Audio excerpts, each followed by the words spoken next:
तो चलिए दर्शकों, इस बीच आगे बढ़ेंगे। एक बड़ी खबर आपको बता दें, जापान में टाइफून मेखला का तांडव सामने आया है। भारी बारिश से लैंडस्लाइड ने तबाही मचाई है। कई इलाकों में इमरजेंसी का अलर्ट है। हजारों लोगों को सुरक्षित स्थानों पर भेजा गया है।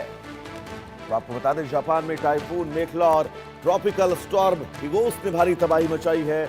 लगातार हो रही मूसलाधार बारिश के कारण कई इलाकों में लैंडस्लाइड की घटनाएं भी सामने आई हैं। यामागुची प्रीफेक्चर के हिराओ शहर में एक दो मंजिला मकान पर मलबा गिरने से लोग घायल हुए हैं, जबकि एक शख्स लापता बताया जा रहा है। मौसम विभाग के मुताबिक पिछले कई दिनों से लगातार बारिश हो रही है और कुछ इलाकों में 350 मिलीमीटर से ज्यादा बारिश दर्ज की गई है। हालात को देखते हुए प्रशासन ने टोक्यो के ओशिमा और शिजुकोआ के शिमोदा समेत कई इलाकों में हजारों लोगों के लिए निकासी आदेश जारी किए हैं।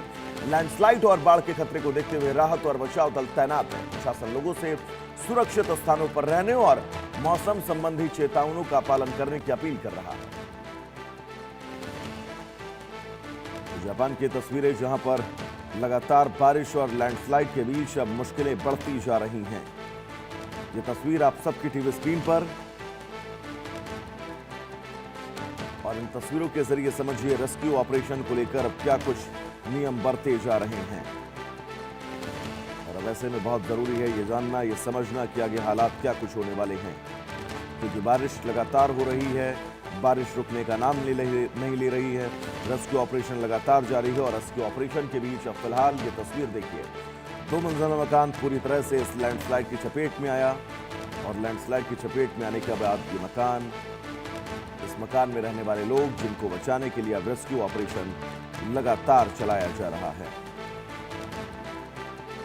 तो बड़ी खबर जापान से।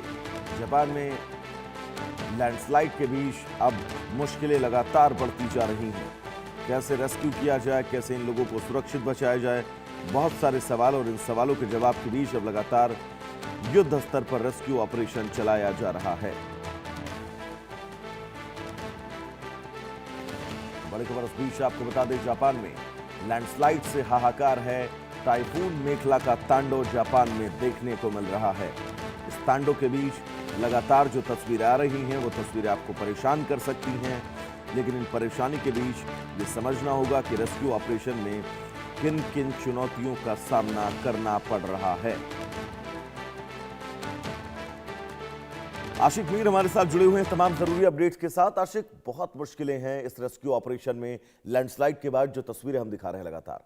आशिक, देखिए, बिल्कुल लगातार हम मॉनिटर कर रहे हैं कि किस तरह से जापान में ही तबाही का मंजर जो है वो सामने आया है, और यहाँ पर जो भूकंप के झटके हैं वो भी कई टाइम तक महसूस किए गए हैं। और हालांकि अगर हम कल की ही बात करें तो जिस तरह से वेनेजुएला में भी फिर से भूकंप के झटके जो है वो महसूस किए गए, जिससे कहीं ना कहीं लोगों में फिर से खौफ और दहशत का माहौल जो है वो बना हुआ है।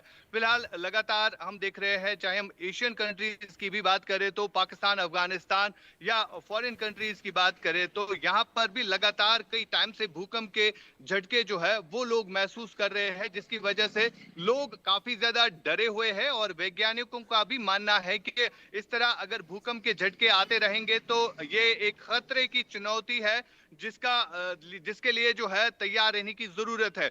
फिलहाल अब जापान में जिस तरह से भूकंप की वजह से, लैंडस्लाइड की वजह से कई सारे घरों को नुकसान पहुंचा है, और अभी तक जो है सरकार की तरफ से इसकी पुष्टि नहीं की गई है कि ये अगर हम जख्मी या जितने भी लोग वहां पर इस वक्त मलबे तले दबे हुए हैं, इनके हवाले से कोई अपडेट जो है सामने नहीं आया है। लेकिन डर और खौफ का माहौल जो है इस वक्त जापान में भी देखने को मिल रहा है। और इससे पहले भी कई बार जापान में खतरनाक जो भूकंप के झटके जो है वो महसूस किए गए थे, और उसकी वजह से भी काफी तबाही जो है इससे पहले देखी गई है।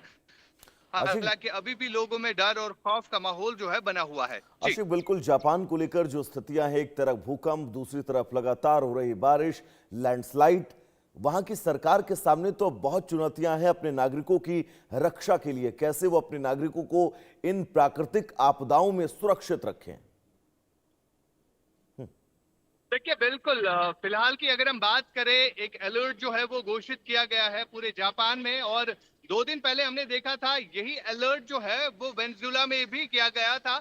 वहां पर इमरजेंसी जो है वो घोषित की गई थी। हालांकि आज की बात अगर हम करें तो आज जिस तरह से जापान में तबाही की तस्वीरें जो है वो सामने आ रही है, इससे अब ये लग रहा है कि सरकार को भी वहां पर इमरजेंसी जो है डिक्लेयर करनी पड़ेगी, क्योंकि ये भूकंप के झटके जो है लगातार आ रहे हैं। और आफ्टर शॉक्स की अगर हम बात करें, कल भी वेनेजुएला में जो है आफ्टर शॉक्स जो है वो महसूस किए गए हैं। और अब जिस तरह से जापान भी एक कहीं ना कहीं सिस्मिक जोन माना जाता है, क्योंकि इससे पहले भी जापान में काफी ज्यादा तबाही जो है इस भूकंप के झटकों की वजह से हुई है। और फिलहाल ये बताया जा रहा है कि इन भूकंप के झटकों का केंद्र भी जो है आसपास ही रहता है, जिससे अब और जो है आफ्टर शॉक्स हो सकते हैं। और लोगों को कहीं ना कहीं अब तैयार किया जा रहा है, वहां पर अवेयर किया जा रहा है कि किस तरह से राहत बचाव कार्रवाइयां जो है इस वक्त चल रही है। जी और आशिक, बिल्कुल बहुत मुश्किलें हैं जापान की इन तस्वीरों के बीच, समझा जा सकता है। फिलहाल आशिक, आप हमारे साथ लगातार बने रहिएगा।